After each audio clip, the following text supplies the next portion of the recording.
Boa noite. Na nossa quinta reunião pós-pandemia da AGEB-MG, no dia 22 de outubro, de 2020, nós vamos ter uma reunião maravilhosa, porque teremos a palestra de uma historiadora, contadora de história, gente do coração, confreira da Associação Feminina, da Academia Feminina Mineira de Letras, e nossa membro honorária da AGEB-MG. E é a segunda vez que ela faz uma palestra para a gente. O ano passado fez uma palestra ótima sobre a hora, personagens femininas, da literatura brasileira, na hora e a vez de Augusto Matrarga, proferida na reunião que houve no ano passado. E agora, mais uma vez, a convite, ela veio falar do último livro dela, que, como historiadora que é, ela fala do matriarcado ao patriarcado, as deusas mães da antiguidade. Então, a Marilene Guzella, que está à minha direita, essa senhora linda, é contadora de história, escritora e palestrante, pertence à Academia Mineira de Leonismo, Academia Feminina Mineira de Letras, Arcádia de Minas Gerais, Academia Municipalista de Letras de Minas Gerais e ao Instituto Histórico Geográfico de Minas Gerais. Foi presidente da Associação das Amigas da Cultura, aqui de Minas, autora de 12 livros, inclusive de contos de fadas para público infanto-juvenil. Entre suas palestras mais apreciadas, pode-se citar A Arte de Contar Histórias, Relembrando os Velhos Carnavais, tema de um dos seus livros que ganhou medalha de ouro da Academia de Estudos e Pesquisas Literárias do Rio de Janeiro, As Deusas Gregas e as Mulheres de Todos os Tempos, A Jornada do Herói, personagens femininas da literatura brasileira, A Hora e a Vez de Augusto Matrarga, já proferida na reunião da AGEB de 2019. Então, com a palavra, essa grande amiga historiadora e escritora, Marilene Guzella. Já bato palma de início. Eu primeiro quero cumprimentar. Fique à vontade, Marilene, você está em casa. Pela presença e agradecer muito a Edislene pelo convite. Eu realmente estou me sentindo assim, muito honrada de estar aqui na companhia de vocês, de conversar com vocês. E o tema da minha palestra, ou melhor, da nossa conversa, vai ser sobre o livro que eu acabei de lançar. Aliás, eu nem fiz lançamento, não. Eu apenas recebi os livros da editora, e já estou distribuindo. O livro chama-se Patriarcado, as Deusas Mães da Antiguidade. E eu vou seguir, mais ou menos, o roteiro vai ser o meu livro. Então, antes de qualquer coisa, eu vou dizer aqui a quem que eu dediquei esse livro. Eu dediquei a todas as mulheres que, em algum momento de suas vidas, sentiram a doçura ou o amargor de ser mulher. E esse problema de feminismo é um problema muito sério. As mulheres, através do tempo, elas têm sido massacradas. Mas houve uma época, isso a história não registra, porque é tão assim, no início dos tempos, que a história praticamente não tem como registrar. são apenas evidências que mostram que houve uma época em que as mulheres eram poderosas. É a época do matriarcado. E durou muito tempo, séculos, milênios, porque foi desde a época do alvorecer da humanidade, quando aqueles bandos de humanos saíam andando, eram nômades, eles eram coletores e caçadores, e eles viviam num estado assim de atraso civilizatório tão grande que deixaram poucos rastros, mas esses rastros nos mostram e comprovam que nesses primeiros tempos o regime da sociedade era de matriarcado. Eu vou explicar para vocês por quê.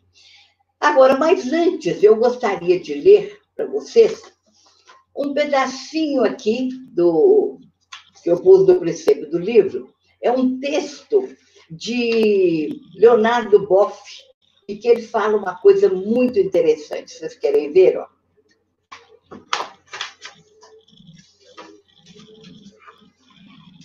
É difícil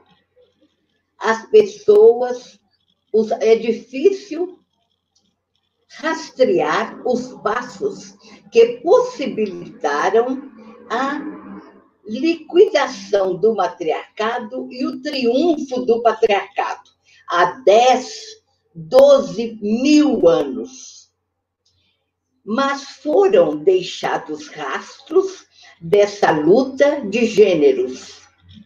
A forma como foi relida o pecado de Adão e Eva nos revela o trabalho de desmonte do matriarcado pelo patriarcado. Porque, no princípio, nesses tempos, segundo a teoria mais aceita, é que o ser humano é originário da África. E foi da África que esses bandos de humanos saíram e se espalharam pelas diversas partes do mundo. Eles eram, como eu já falei, coletores e caçadores. E eles praticavam o sexo, como se alimentavam, como defecavam. Para eles, aquilo fazia parte da vida deles. E eles não faziam a ligação do ato sexual com a maternidade, com a gravidez e com o parto. Então, eles apenas observaram que as fêmeas da tribo, de vez em quando, o ventre delas inchava e dali de dentro saía uma nova criatura. Aquilo deixava eles boquiabertos, espantados. Então, as mulheres eram mágicas. Elas eram deusas, porque elas fabricavam um milagre de fabricar uma outra criatura. Porque nesses primórdios da humanidade, desde que o homem se colocou de pé, né, ele começou a observar esse Homo erectus, ele começou a observar a natureza. E ele, então, se maravilhava com as coisas e, ao mesmo tempo, ficava intrigado. E a conexão com o sagrado começou a se estabelecer. Porque o homem, ele não se contenta com o material, ele quer transcender. Ele imagina logo que existe alguma coisa superior. E muitas incógnitas, né? Muita coisa que eles não entendiam, e aquilo para eles era um fenômeno sobrenatural, e logo os deuses foram sendo criados como responsáveis por aqueles fenômenos que eles não entendiam. Né? E como as mulheres, e eles foram então criando deuses, o imaginário dele foi criando deuses. E como as mulheres fabricavam outro ser humano, elas eram mágicas, então elas eram deusas também, equiparadas àqueles seres que eles imaginaram que eram as deusas que criavam diversos fenômenos, ou eram responsáveis pelos diversos fenômenos da natureza. E eu tenho aqui um versinho que eu gostaria de ler para vocês, que exemplifica tudo isso muito bem.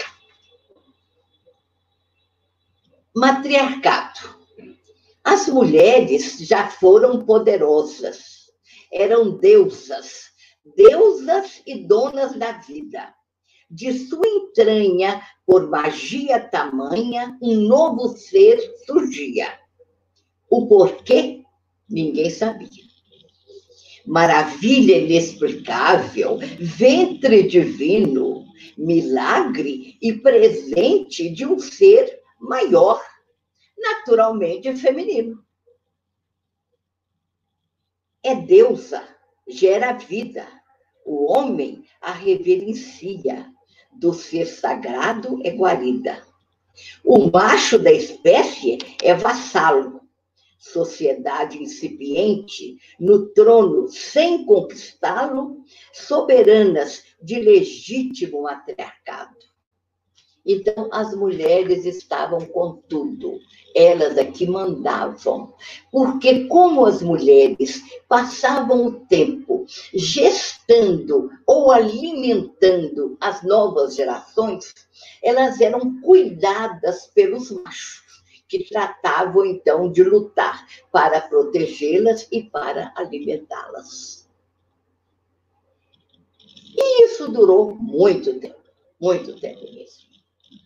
Então, naturalmente, as coisas foram acontecendo quando esses bandos chegavam no lugar onde a caça era propícia, a pesca era abundante, eles então se estabeleciam. E chegou naquele período em que eles começaram a se estabilizar nos lugares. E começaram, então, a praticar a agricultura e a domesticação de animais. E aí eles observaram um fato muito curioso. O rebanho de cabras apartadas não davam cria. Aí, ó, acendeu uma luz na cabecinha lá dos machos, né? E eles pensaram, uai, e não é que eu tenha a ver alguma coisa com a gravidez das mulheres? E eles chegaram à conclusão que para a mulher procriar era necessária a presença do macho, a intervenção do macho. E deduziram logo que o macho colocava uma semente no corpo da mulher e que essa semente crescia e se transformava num outro ser. E eles fizeram analogia com a semente na terra, porque a semente é colocada na terra e a terra alimenta aquela semente. Então, eles acharam que a mulher apenas alimentava a semente do homem. E isso teve um significado muito importante no contexto social. Viraram o jogo. Os homens realmente viraram o jogo.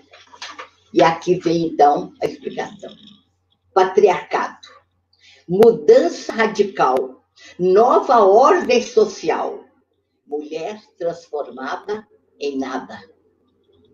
Antes dominado, o masculino se impõe. Intui sua função na criação da vida. Participou da gestação. Também é mago, tem poder e força, de mais-valia, força e ousadia. Mulher sábia tem parte com o diabo. É preciso dar-lhe cabo.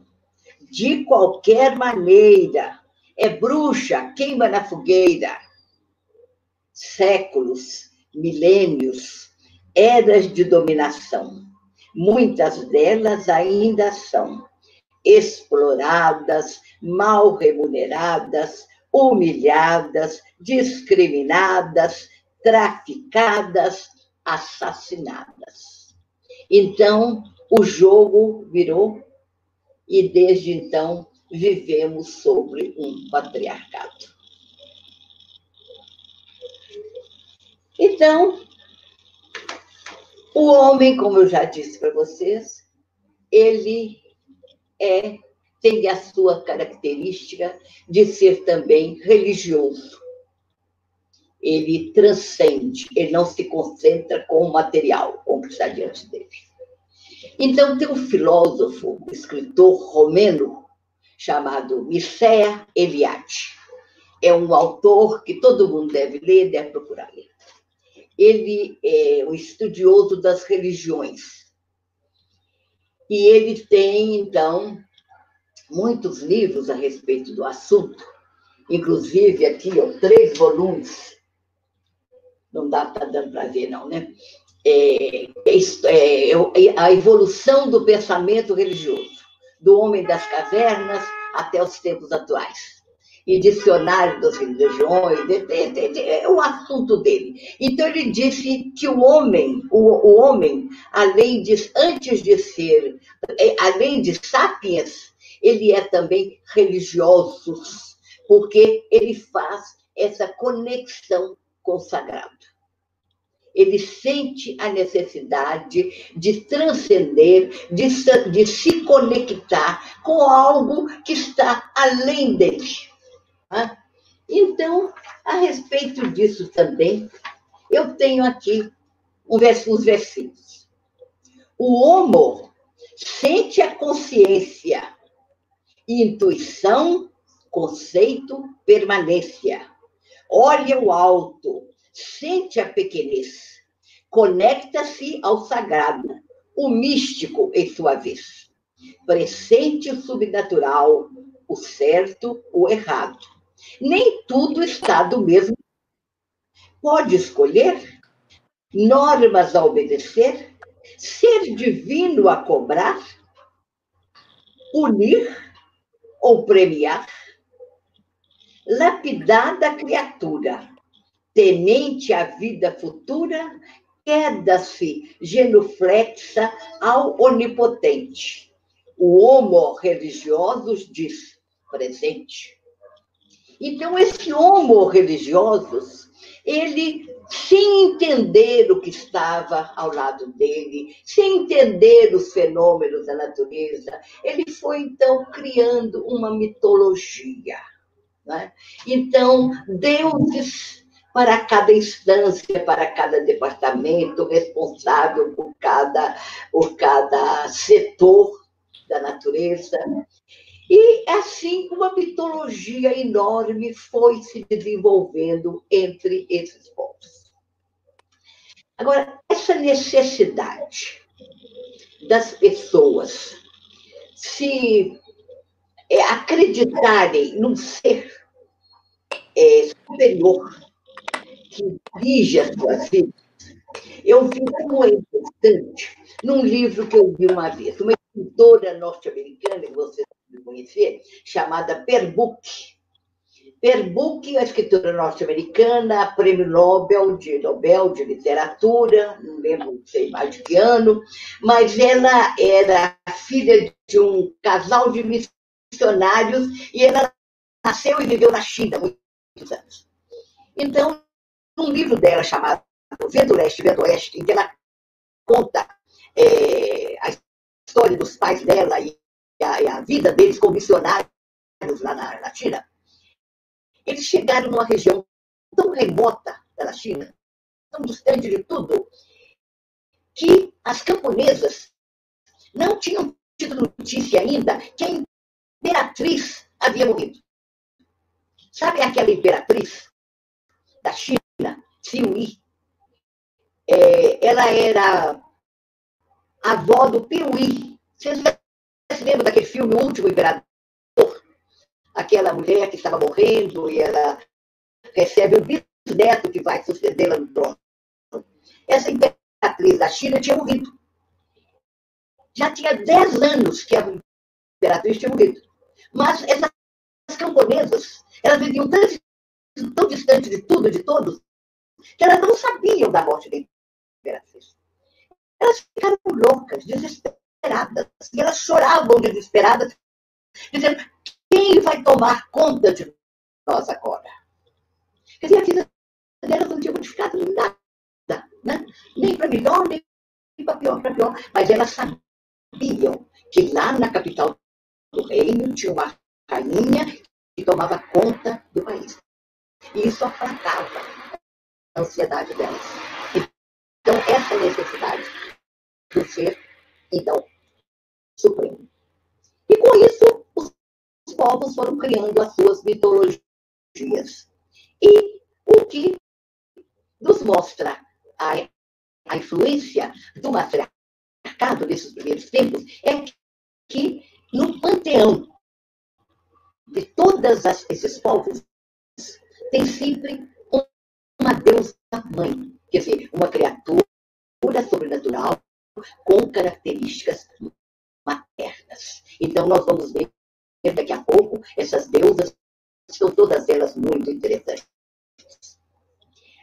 Agora, outra coisa também que influenciou muito sobre a instituição do patriarcado, também em matéria de religião, foi que estabeleceram, pelo menos ali no Oriente Médio e do povo semita, eles estabeleceram, então, que Deus era masculino, Deus era homem.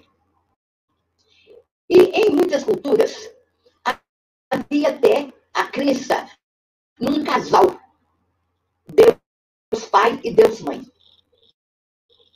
Mas, aos poucos, essa figura da deusa mãe, mulher do Deus pai, junto dele, ela foi desaparecendo, até que ela foi tirada desses escritos, desses manuscritos, exatamente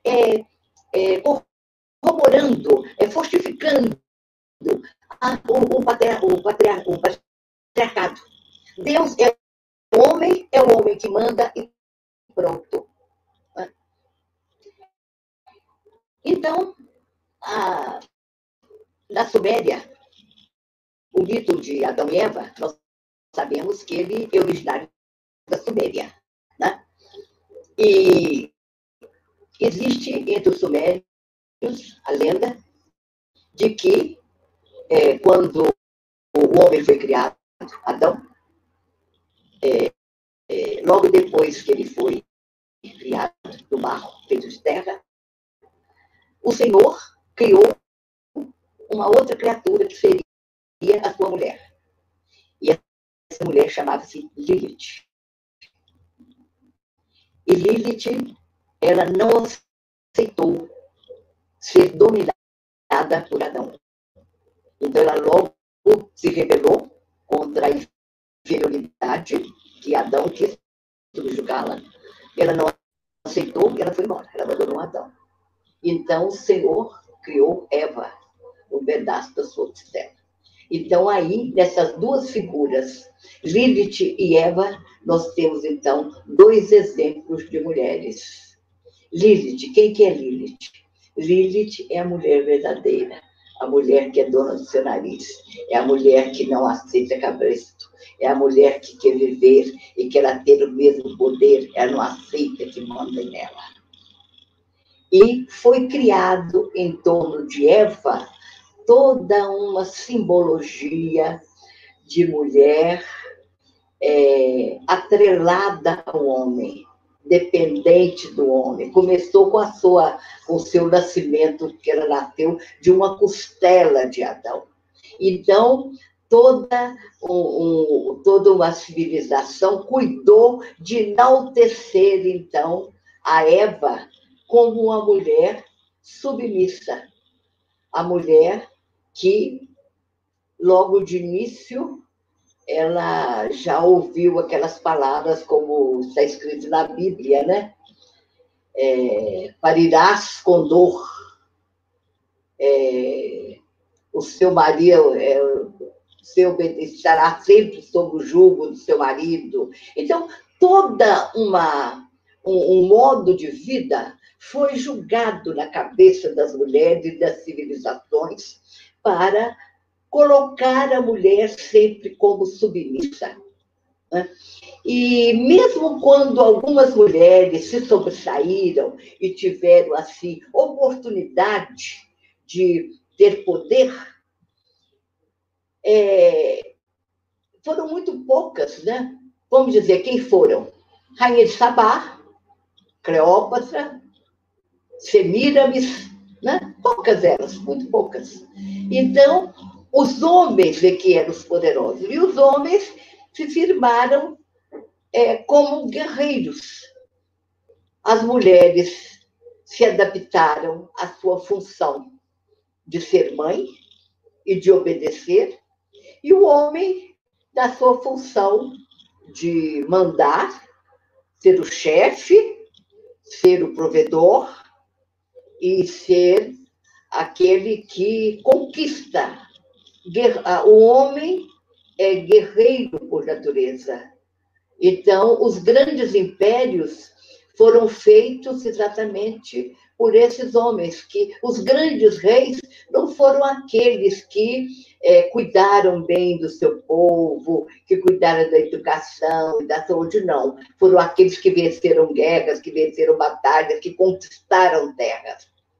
Então, firmou-se através dos tempos esse conceito. A mulher no seu papel de esposa, de mãe, de submissa, e o homem no seu papel de chefe, de guerreiro. E isso é difícil de mudar. Felizmente, estamos mudando. E outra coisa, por exemplo, até no princípio, o homem achava que a mulher apenas nutria a semente que nele depositava dentro do seu corpo. Porque não era conhecido ainda a participação do óvulo feminino. O óvulo feminino foi descoberto, sabe quando? Em 1827. Quer dizer, muito pouco tempo. Não é mesmo?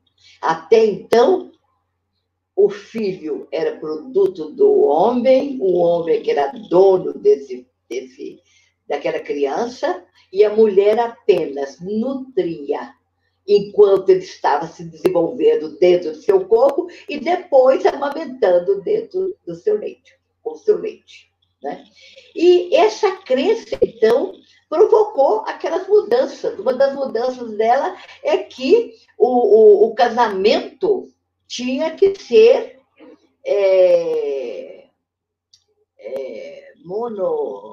como é que chama? Monogâmico. O casamento tinha que ser monogâmico, porque é o que garantia que aquele filho era daquele homem. E isso garantia a questão de herança, e isso prevalece até os dias de hoje. Né? Agora, só em 1827 é que foi descoberto que a mulher contribuía com a metade dos genes daquela criança que ela gerava. Né? E outra coisa também que prejudicou muito as mulheres, humilhou muito as mulheres, quantas mulheres foram repudiadas, quantas rainhas foram destronadas. Por quê? Porque elas não foram capazes de gerar uma criança do sexo masculino, um herdeiro do trono. Né? E a mulher era culpada por não presentear o esposo com um filho varão. Né? E, então, só no princípio do século passado, quer dizer, há 100 anos, é que foi descoberta aquela história do gene XX, né?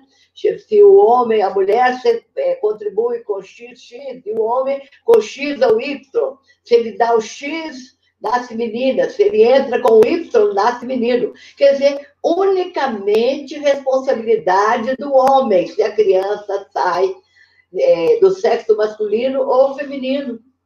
Mas antes não, as mulheres eram culpadas. Então, esse conhecimento, enfim, redimiu as mulheres de sua culpa.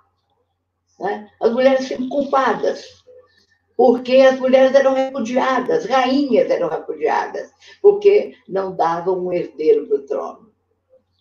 E, no entanto, custou a se descobrir, a se conhecer, que o homem é que era responsável. Né? E, através dos tempos também, um detalhe, esse machismo que desenvolveu através dos tempos também, firmou-se, então, essa função da mulher e do homem, tá mesmo? E eu, seguindo aqui,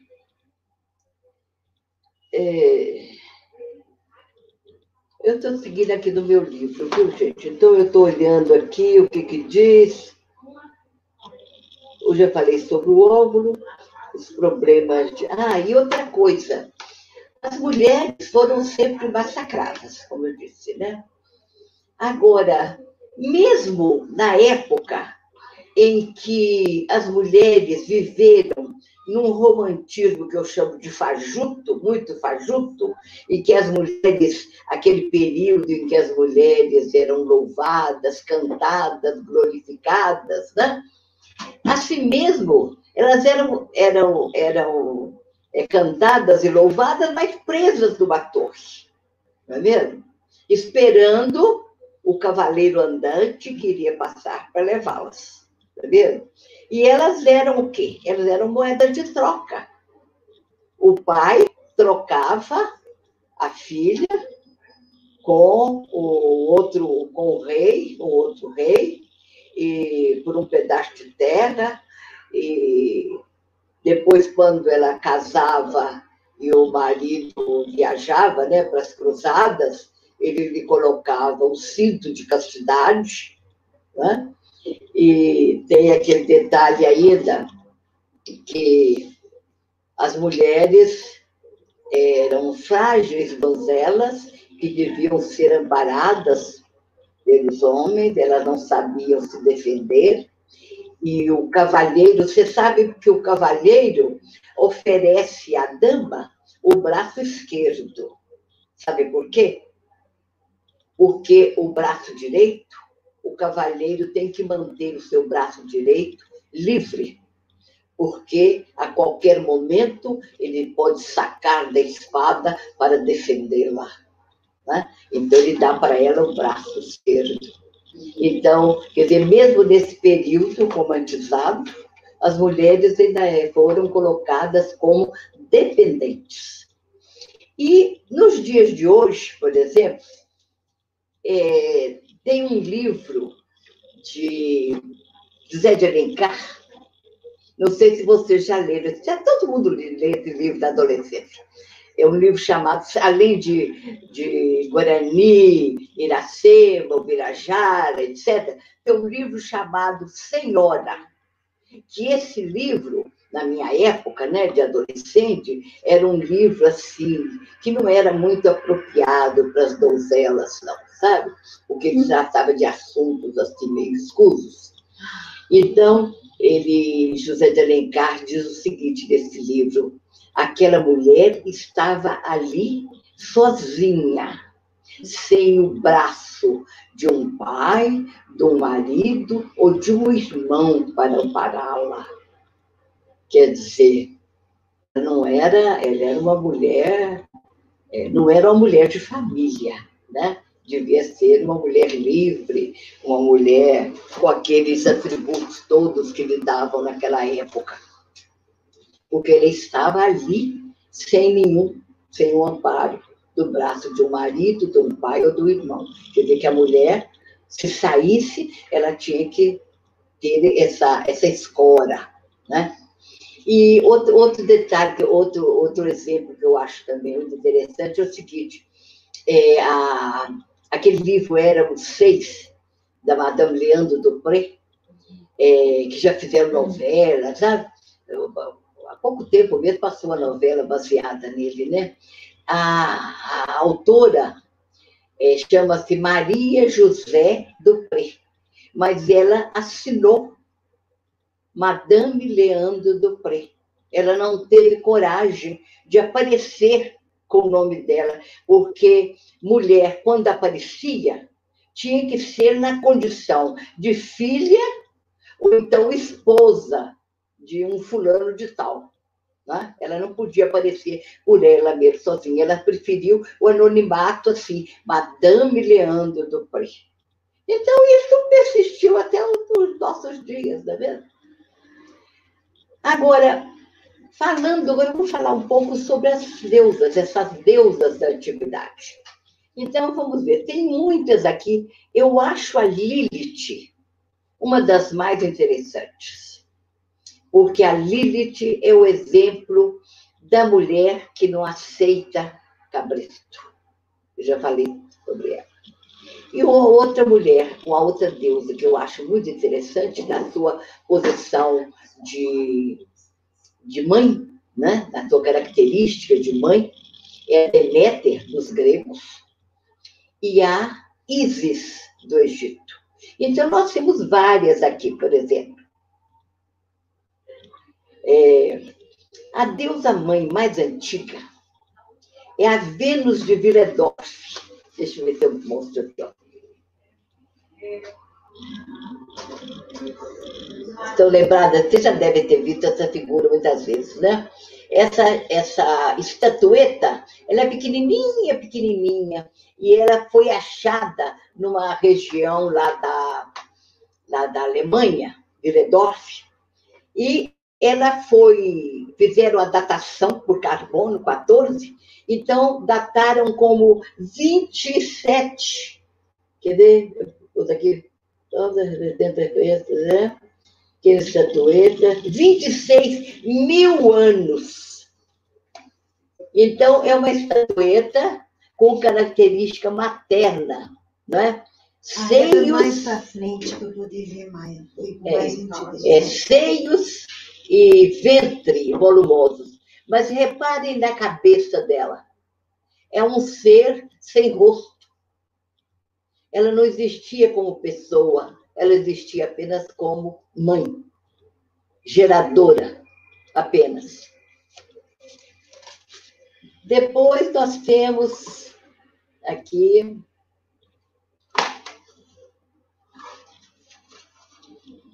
as várias culturas, então. Essa aqui é uma deusa tibetana. É uma deusa tibetana.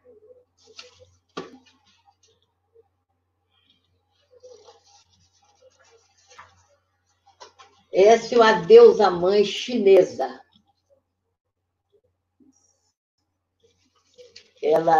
O nome dela é Zi Yang. E ela é reverenciada também no Japão, na Coreia. E, segundo a tradição, ela mora num palácio construído de jade na montanha.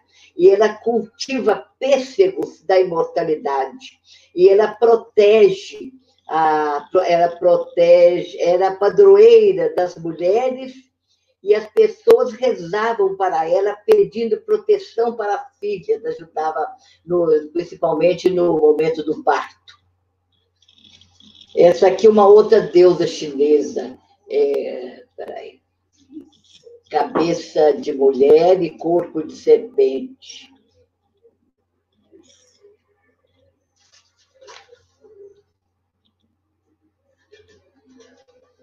Essa é a deusa do Japão, a deusa mãe do Japão, Amaterasu. E cada uma tem uma história muito interessante, muito curiosa. Essa Amaterasu, então, ela vivia presa numa gruta e não queria sair de lá. Mostraram para ela um espelho. Foi quando ela resolveu sair da gruta. As histórias são assim, mirabolantes. São muito engraçadas as histórias. A Ísis. Essa de corpo de serpente. Hein? Essa de corpo de serpente. Eu achei sui generis. Aquela de corpo de serpente. Essa é a Ísis. É feita muita analogia da figura da Ísis com as Madonas aquelas pinturas de Nossa Senhora carregando o menino Jesus, né? Então, a Isis é representada sempre com seu filho Horus no colo, né? Que a Íris, ela casou-se com o seu irmão Osíris, e lá entre os deuses lá, os faraós, era muito comum, né, o casamento entre irmãos. E ela teve o filho Horus. E a crença em Íris durou muito tempo, inclusive ela se estendeu, enquanto durou o Império Romano, até o cristianismo, a Íris era muito venerada no Império Romano também. Aqui tem a Lilith. Peraí. A Lilith tinha asas, pés de... Ela é representada com pés de... Como é que chama aquele? Aquele pássaro, morcego não, coruja. Ela é representada... Peraí. Ela é representada com pés de coruja. E a Ísis, ela fazia parte da Bíblia judaica, mas ela foi tirada da Bíblia e ela foi demonizada. Ela é apresentada, então, como uma mulher má, ela demônio. Na época da Inquisição, ela foi retirada da Bíblia. E o dia que vocês tiverem a oportunidade de ler esse meu livro, vocês vão ler assim, mais detalhadamente sobre a Lilith, que é muito interessante. O feminino ali está assim, expresso com todas as suas capacidades, com a sua beleza também. Os celtas, a divindade deles era a Mãe Terra. Agora, essa Mãe Terra era a mãe criadora, porque a Mãe Terra é um arquétipo que diz o seguinte: a Terra é mãe porque dela tudo sai e para ela tudo volta. E esse arquétipo da Mãe Terra depois foi se subdividindo em outras deusas, vamos dizer, cada uma com uma função, cada uma, vamos dizer, por um departamento. Tem um capítulo grande aqui também, falando sobre as deusas dos celtas, as deusas mães celtas. A Índia tem a deusa Kali. A deusa Kali é aquela que tem uma porção de braços.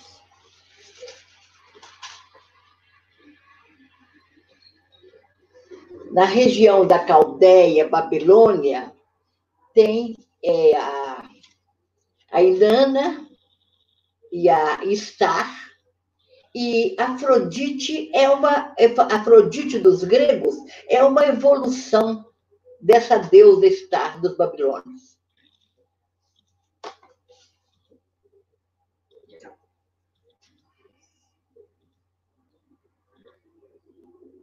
Tá.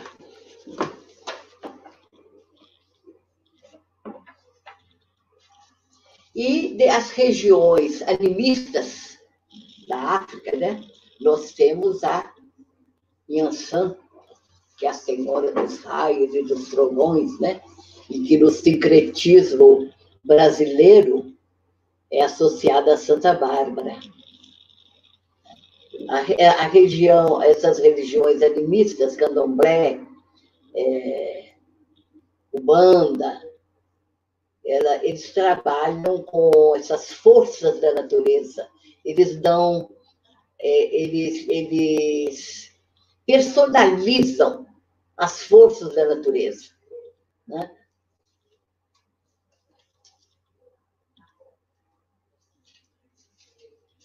E a Iemanjá, a deusa mãe. A deusa mãe. Já.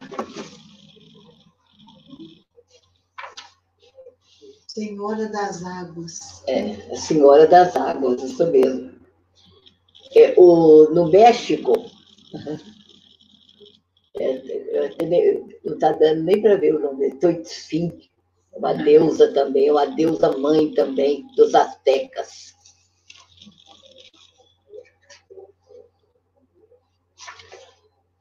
E a grande mãe, adoro essa daqui, é a Deméter. A história de Deméter é fantástica. Porque Deméter era irmã de Zeus. Zeus era o rei da terra. Hades era o seu irmão e deus do mundo subterrâneo. E Deméter, apesar de ser irmã de Zeus, ela teve com ele uma filha chamada Corá, que Zeus não perdoava ninguém, né? Ele espalhou o sêmen dele tanto entre os deuses como entre os mortais. Ele não podia ver um rabo de saia. Então, a Deméter teve uma filha chamada Corá, e essa filha era tudo para ela. Ela vivia em função dessa filha.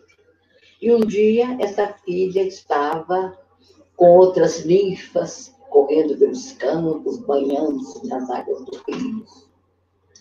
E o Hades, tio dela, né, que é irmão do Zeus, irmão da Deméter, que era o deus do mundo subterrâneo, o deus dos infernos, ele emergiu, né, saiu da terra e viu a Corá. E apaixonou-se por ela. E quis ela para si. E ele, então, chegou com um carro dentro, puxado por cavalos dentro, raptou a Corá e levou-a para o mundo dos mortos, para o mundo subterrâneo, para os infernos. Quando deu pelo desaparecimento da filha, a Deméter ficou louca, desesperada, procurou para todo canto, até que ela soube, então, que ela tinha sido raptada por Hades.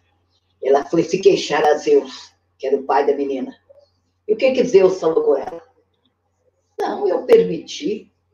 E ela casou-se muito bem, ela casou-se com alguém da sua estirpe. Ela ficou furiosa, ela se sentiu traída. E ela, como era a deusa dos cereais, tanto que os romanos chamam Deméter de Ceres, daí vem cereais, né? Ela era a deusa das plantas e dos cereais. E o que ela fez? A vingança dela foi terrível. Ela fez secar todos os campos e os humanos começaram a passar fome. Aí, o Zeus não sabia o que fazer e trouxe, então, a Corá para a superfície e entregou a sua mãe. E a mãe, então, perguntou para Corá assim: você, quando estava lá no mundo subterrâneo, eles fizeram alguma coisa para comer? Ela era bem socinha, sabe? A Corá era bem socinha. Então, ela falou assim: eu não queria não, sabe? Mas me deram lá umas sementes de romã, eu tive que comer e tal, sabe? Então, nesse momento, a Deméter viu que não tinha jeito mais. Ela agora, uma espécie assim, o fruto proibido, né? Comeu uma maçã. Em vez da maçã, era a semente de romã. Então, a Deméter viu naquele momento que ela tinha perdido a filha dela. Que agora ela não era mais a Corá, agora ela era a Perséfone, a esposa de Hades, rainha do inferno. Mas, mesmo assim, a vingança dela persistiu. E a solução que Deus encontrou foi o seguinte: metade do ano, a Perséfone subia para a superfície e ficava junto com a mãe. Na outra metade do ano, ela ia para o reino das sombras, dos infernos, reino subterrâneo, ficava lá com seu esposo Hades. Então, Quando Perséfone subia, era uma maravilha. Os campos brotavam e davam flores e davam frutos, era aquela maravilha. Mas quando ela voltava para o mundo subterrâneo, tudo secava, esfriava e ficava tudo coberto de neve. Fala um pouquinho mais alto. Por isso é que existe, né, o tempo de primavera, verão, outono e inverno, é por causa dessa história, né? Porque quando o verão e outono, primavera e verão, outono, se bem que aqui no Brasil nós não temos essa diferença, não, né? Mas nesses países frios, nórdicos, essa diferença é muito marcante, né? Então, é por causa dessa história, né? Porque Perséfone está lá junto com a mãe. E quando ela desce, tudo cobre de neve. Então, a estação está aí, está a explicação por causa que existem as estações. Né? Eu adoro essa. E eu tenho uma palestra que eu falo sobre as deusas gregas e as mulheres de todos os tempos. Mas eu vou ter oportunidade de fazer para vocês.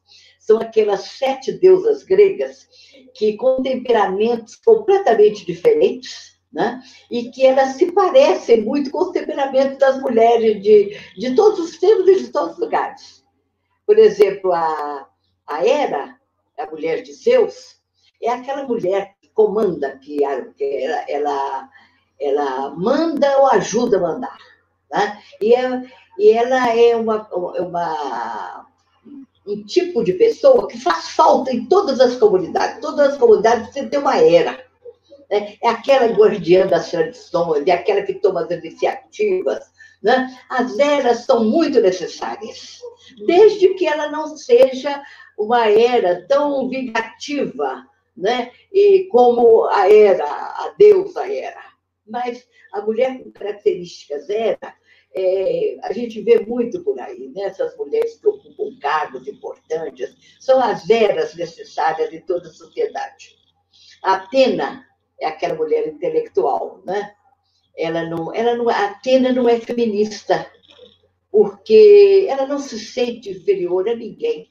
Ela pronto. Ela não precisa provar para ninguém nada, não. Ela é consciente do seu valor, das suas capacidades. Ela sabe que tem capacidade para tudo. Então, ela não precisa provar nada para ninguém. Atena, Artemis é aquela mocinha que põe uma mochila nas costas e vai salvar as baleias. O mico-leão dourado vai salvar a ararinha azul. Né? É aquela que, numa passeata, ela sobe no caminhão e com o microfone faz discurso. Essas são as Artemis. Afrodite é aquela mulher sedutora que, quando ela entra numa sala, todos os olhares masculinos se voltam para ela. E as mulheres, então, segura o seu homem. As esposas, as mulheres procuram o seu marido, o seu namorado, pegam no braço dele, marquem bem o território, porque o perigo chegou. Né? São as Afrodites. Né? Tem também as Éstias. As Éstias são aquelas mulheres que nasceram para servir. Mas elas são tão especiais que elas criam um mundo para elas. Elas não se deixam atingir. As Perséfones são mais ou menos como a filha da Deméter. Né? É aquela jovem insegura, bem bobinha, Maria vai com as outras, mas ela pode ser também uma mística. Né?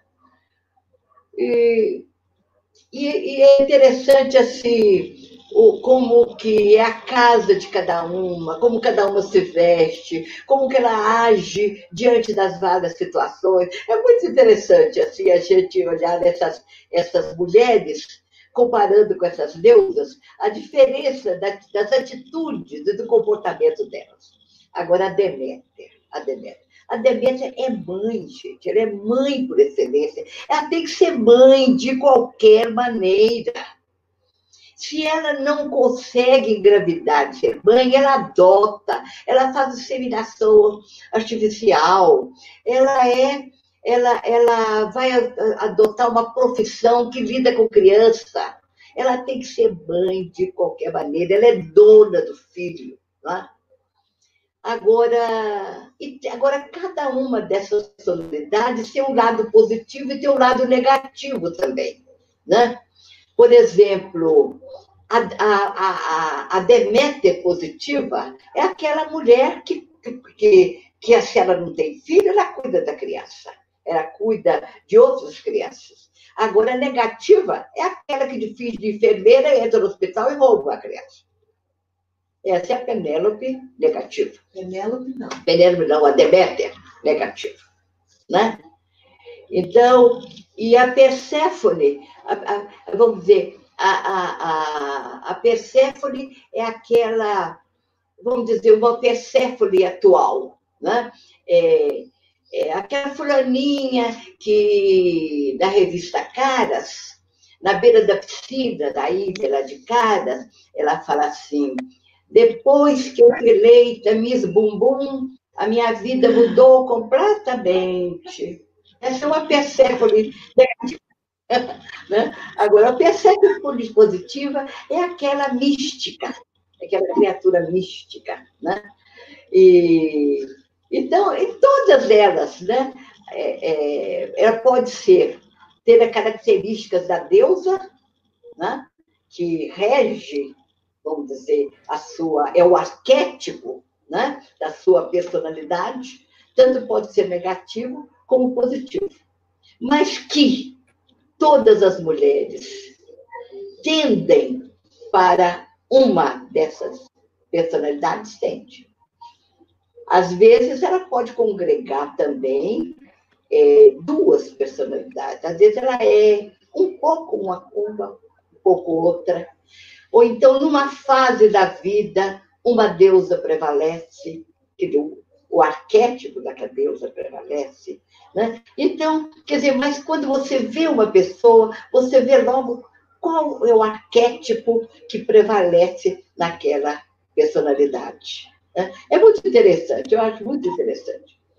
Agora, nós chegamos num ponto aqui, que no meu livro, depois desse período todo do matriarcado, da história toda da humanidade, né? Nós chegamos, então, a 2000 anos atrás. Veio, então, o cristianismo. Né? O cristianismo provocou uma revolução, mudou tudo. Né?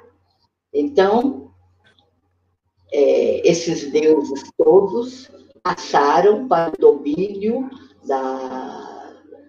dos contos de fada. Né? Eles viraram histórias. Né? E passou a prevalecer, então, uma crença que conservou o Deus dos semitas, né? Dos judeus, e mais baseado na figura de Jesus de Nazaré. Toda uma nova doutrina, um comportamento, uma vida completamente diferente. Foi uma era. Tanto que a história da humanidade, quando nós estudamos, ela está dividida em antes de Cristo e depois de Cristo. Né? Mas permanece nas pessoas aquela necessidade de acreditar numa criatura sobrenatural com características maternas. E, no princípio do cristianismo, a igreja não deu muita atenção à figura de Maria de Nazaré, mãe de Jesus. Era mais focada na figura de Jesus e na Trindade. Mas quando aqueles povos bárbaros começaram a se libertar do Império Romano e, consequentemente, da religião católica, né, da religião cristã, eles começaram a retomar os seus antigos cultos e voltar aos seus deuses, principalmente as suas deusas. Foi aí que o cristianismo acordou e viu que precisava ser incentivado um culto a uma criatura com características maternais. E não precisou de longe, porque já tinha prontinha à sua disposição, né? A figura da mãe de Jesus, de Maria. Né? Então, por isso que o culto a Maria é tão aceito, né? Às vezes em detrimento ao culto do próprio Cristo. Né? E Maria tem sido reverenciada sob diversos nomes, sobre vários títulos, e sobre ela criaram vários dogmas, né? E agora nós estamos partindo atualmente para uma religião mais racional. E como esses deuses antigos, né, da mitologia, eles foram perdendo seu poder, a sua validade, muita coisa também do próprio cristianismo vai sendo revisto, porque a religião é muito de acordo com o conhecimento que se tem. Né? Quando achavam que a Terra era o centro do universo, na época de Galileu, né, Giordano Bruno e tal, e a religião era de uma coisa, né? Acreditava-se, né, na Terra como centro do universo, como o homem, o rei do universo e tal. E depois, com o conhecimento tecnológico que se tem hoje, a gente vê que é impossível, né, acreditar nas mesmas coisas do jeito que é. Então, quer dizer, a religião vai se tornando mais racional, mas mantém a essência de tudo isso, de toda a doutrina, de todos os ensinamentos, de toda a história, fica a essência, né? Que é o importante. O importante é exatamente essa ligação, essa transcendência, essa espiritualidade, essa ligação com o sagrado, que deve reger os nossos atos e a nossa vida. E então, a figura de Maria tornou-se muito importante na nossa civilização. E o culto a Maria, inclusive, é assim, às vezes até combatido por várias religiões. Acham que se dá uma ênfase maior ao culto a Maria do que ao culto a Deus e a Jesus, né, ao Cristo. Mas é tão fácil, né, gostar de Maria. Logo, a criancinha pequenininha, nas famílias católicas, é mostrado pela imagem de Nossa Senhora, para essa é a mamãe do céu. Depois vem as coroações, aquela coisa toda. Então, assim, é o sentimento, né, que esse culto a Maria, ele supre. Mãezinha do céu, eu não sei rezar. Mãezinha do céu, eu não sei rezar, só sei repetir, eu quero te amar e tal.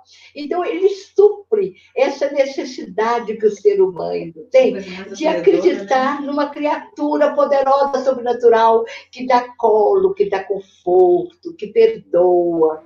Não é? Então, isso preenche a alma das pessoas. Né? E como é que está o nosso tempo, hein, gente? 1h04. Como é que está o nosso tempo? Porque tem aqui um poema que eu fiz falando sobre exatamente Maria de Nazaré. A gente está apreciando muito a sua palestra, Marilene. Então, assim, geralmente a gente faz com 1 hora, mas no seu caso, tanto conteúdo tão rico, a gente pode estender um pouquinho. O poema, quando vocês tiverem o livro nas mãos, vocês vão ler o poema, que começa assim: sustentáculo milenar foram as deusas destronadas pela fatuidade e sustentável falta de verdade. Deixaram desamparo, vida sem preparo, infante sem lar. Mãe, grito ecoa premente, veneno da serpente a ameaçar. Então, a necessidade daquela criatura. Então, as deusas mães, elas terminam dizendo assim: antigas deusas mães, arautas do maternal desvelo, foram partícipes da promessa. Devagar, sem pressa, a verdadeira grande mãe viria, com o nome de Maria. Então, tenho dito. Espero que vocês tenham gostado. Marilene, foi espetacular, minha querida. Agora nós vamos abrir ao debate, as discussões, as perguntas, né? Que bom. Quem quer fazer aí? Eu sei que a Angeli deve estar com a língua assim, querendo. A Brenda. O Elcio. Meu Deus, eu vou enfrentar. Não, mas eu antes de vir para essa. Muito.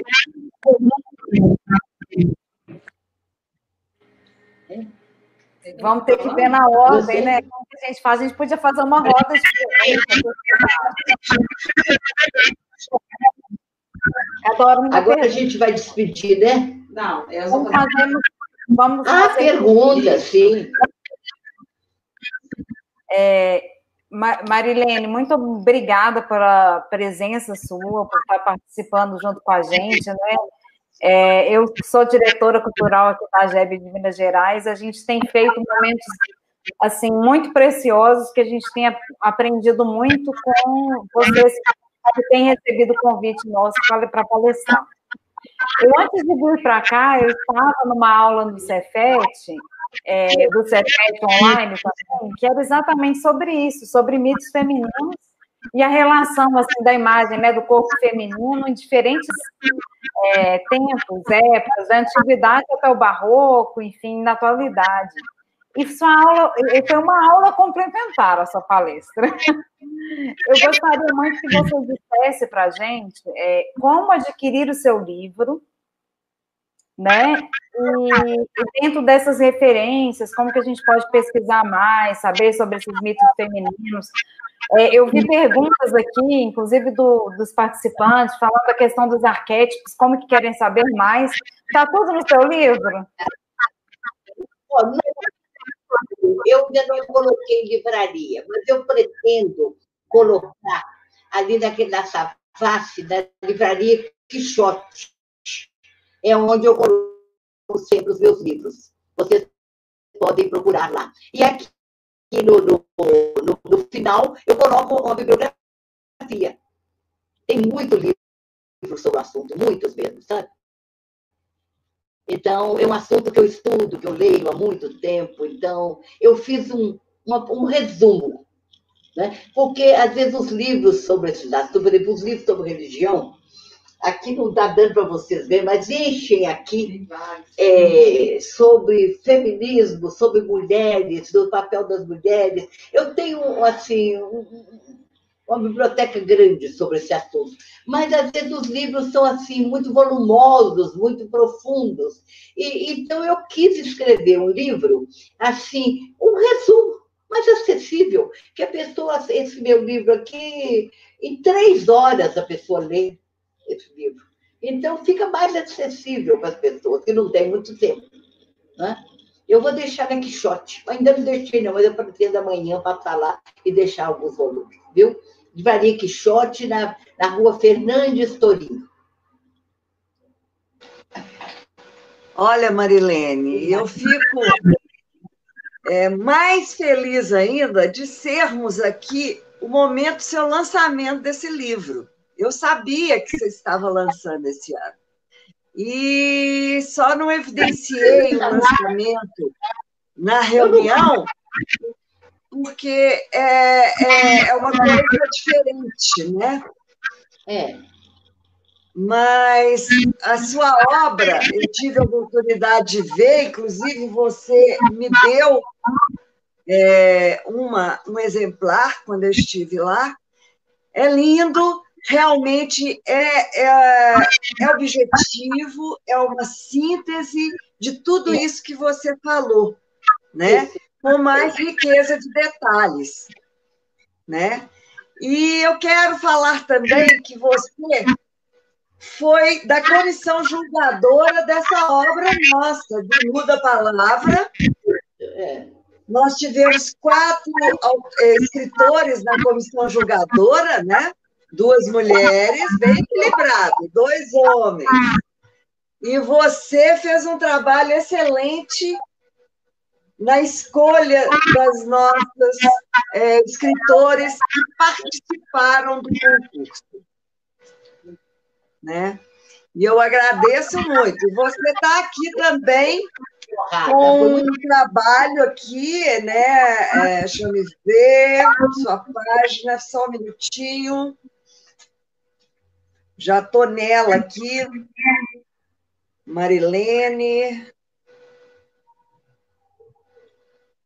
Só um minuto.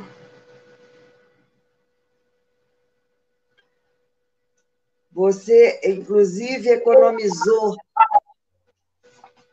página na sua biografia, uma criatura muito simples, falou pouco, podendo usar mais espaço, né, Marilene? Então, você... O nosso tema era o feminino através do tempo, o que você é doutora, né? Então, você escreveu um longo caminho até agora. É um longo caminho, é claro, da mulher, né? Enriquecendo o nosso livro aqui. Oi, peraí. Menina. Repete. Esse poema é um resumo da caminhada das mulheres. Desde eu começo falando da mulher nômade, né? Eu começo falando da mulher nômade. Passo para a mulher que vivia já estabelecida, depois que a fala que vivia nos castelos, depois aquela que subjugada, que as mulheres eram divididas em santa prostituta. A mulher não tinha escolha, ela tinha que ser uma coisa ou outra. Ou era santa ou era prostituta. Ela tinha que escolher entre mesada ou gorjeta. Não é? Se ela era santa, ela recebia uma mesada do marido, quando recebia, né? Quando recebia. Ou então, uma gorjeta, se ela era uma devassa. Não é? A mulher não tinha meter, não. A mulher tinha que ser uma coisa ou outra. Né? E depois a mulher da atualidade, né? Que vai encontrando o seu caminho. Não é fácil para nós mulheres sermos mulheres, né? Por isso que nós somos especiais, porque vida fácil não foi ninguém forte, né? Então, nós temos uma história de luta, uma vida que não é fácil, nenhuma de nós. Por isso que somos o que somos, né? Enquanto o homem consegue fazer uma coisa de cada vez, nós fazemos 3, 4 no mesmo momento. Isso foi desenvolvido com essa história da mulher. Faculdade. Estava nos dedos. As mulheres que faziam faculdade. Eram pouquíssimas. E assim mesmo elas eram ridicularizadas pelos colegas, sabe? Como assim, eu tinha um professor da escola de direito, eu tinha 3 colegas minhas que terminaram o segundo grau comigo, foram fazer direito. Na sala com 100 alunos, tinham umas 8 a 10 mulheres. Fala que elas eram colegas do papai. Elas foram, inclusive, colegas do meu marido. Eu sei disso porque meu marido foi colega delas, da escola de direito.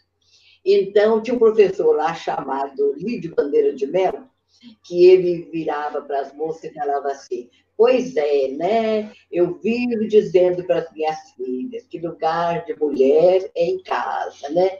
Em casa, um fogão de 3 bocas, um fogão de 4 bocas. Não precisa aprender a contar muito, não. Contando até 6 tá bom, porque não tem fogão de mais que 6 bocas. Então, lugar de mulher em casa. E tem um professor, né? Elas riam, achavam graça, mas ele não deixava de alfinetar, né? Então, é isso. Eu me conformei também de fazer curso de formação, por professora, e o máximo que mulher na minha época fazia era curso de formação e ia trabalhar, dar aula no escolar. E a mulher que dirigia esse carro não valia nada? Mulher que dirigia carro não valia nada, gente. A meninada, cada saía correndo atrás, dizendo: ah, Paraíba, Paraíba! Porque por causa daquela música, né? Então, eu correndo, eu me lembro direitinho. Sabe? Uma dona que morava lá perto de casa, ela dirigindo e os meninos correndo atrás, dizendo: Paraíba, Paraíba. Por quê? Porque ela estava dirigindo o carro. E o papai dirigiu, começou a te ensinar a dirigir. Então, era isso, né? E grupo escolar era o único lugar que mulher podia trabalhar, porque era um ambiente sadio. Sadio que tinha homem, né? Convivia. Difícil. Difícil. Olha, Marilene, eu quero encerrar. Eu queria te dar o certificado virtualmente, mas houve um probleminha técnico, não consegui. Mas eu vou te passar. É porque é bonito pôr aqui, né? Já certificando você, mas eu vou passar você, inclusive vou colocar na página da GEB esse certificado. Esse programa vai estar gravado, viu? Para você passar para os seus amigos. E eu quero dizer que quem vê a Marilene, ela foi uma grande empresária também, né? E é o jeitinho feminino de ser, sempre dando nó até em pingo d'água, como diz o termo, né? E até hoje essa pessoa... Trabalhei com moda 17 anos, 25 anos. Depois eu fui ser contadora de história. Muito bom. E é uma excelente. Eu ficaria aqui, né, Brenda, até amanhã. Não é, Angeli? Depois eu passei a pagar para trabalhar. Porque o tempo que eu passei como contadora de história, contando história em asilos, hospitais, creches, etc., a gente pagava para trabalhar. Nós desenvolvemos um projeto na Igreja do Carmo, o meu grupo de contadores de história. Durante 5 anos, nós contamos história ali na Igreja do Carmo. O projeto chamava-se Histórias para Gente Grande, quer dizer, histórias apropriadas para adultos, não era para crianças, não. Durou 5 anos. Foi, assim, muito bom, foi muito bom. Só paramos porque... Nós temos o nosso grupo da GEB, uma grande contadora de história, que é a Elci Lopes, não é, Elci? E ela é impressionante também. Ela conta história assim, direitinho. Lá na Igreja do Carmo, está lembrada, Elci? Aprendi muito com a Marilene. Não, eu estou confundindo você com outra. A outra se chama Elza também. Peraí. Será que é você? É você que ia lá na Igreja do Carmo, de contação de história? Você ia? Então, eu ia assistir você. Pois é, eu ia assistir você. Lá na Igreja do Carmo. Muito bom. Porque quem nos dava muito apoio lá era o Frei Cláudio. Mas depois puseram o Frei Cláudio para correr, botaram a mão. E nós também saímos e acabou. Mas foi muito bom enquanto durou. Então, nossa conversa está ótima. Você está, assim, sem palavras para dizer. Olha, muita coisa eu tenho até que ler no livro, porque muita coisa eu não sabia dessas deusas, né, gente? E vai ser muito importante ler esse livro para a gente ficar mais ciente dessas deusas femininas que nós todas temos características, arquétipos, né, de cada uma. Isso é muito interessante. Meu jeito, né? Entremeando músicas de carnaval no meio, né? Eu conto a história da Lilith, Adão e Eva. Cadê uma mistureba feia? Tipo do samba do crioulo doido. Sabe a história que eu conto sobre Adão, Eva e Lilith? E foi entremeando com músicas de carnaval. É uma doideira, é uma doideira. Mas agrada muito. Então, vou ter a oportunidade de contar para vocês essa história. Mas então é isso, gente. Ó, foi muito gratificante, foi muito bom. Eu estou muito feliz de ter participado aí dessa live, né? Eu estou me sentindo tão chique de ter feito uma live. Né? E, então, eu agradeço muito a vocês, viu? Agradeço muito mesmo. E vamos encontrar sempre, se Deus quiser. Então, tchau. Beijo para todos. Tá de